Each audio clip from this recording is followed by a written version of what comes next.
तमाशा दिखाने वाले मदारी पर कुछ कर्ज चढ़ गया। लोग उससे कर्ज का तकाजा करते, वो कहता मुहर्रम आने दो, मुहर्रम आने दो। एक ने पूछा मुहर्रम में क्या होगा? मदारी बोला तुम्हारा सारा कर्ज एक मजलिस की मार है। अब दो मदारी मजलिस पढ़ने आए, फिर क्या हुआ वीडियो मुलाहिजा करें।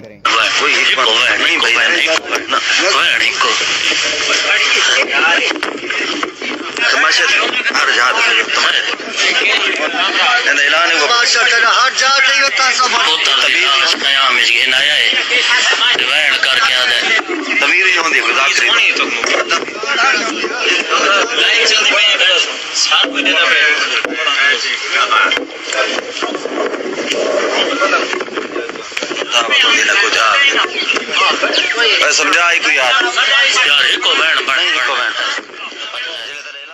वाह क्या सीन है, वाह क्या सीन है।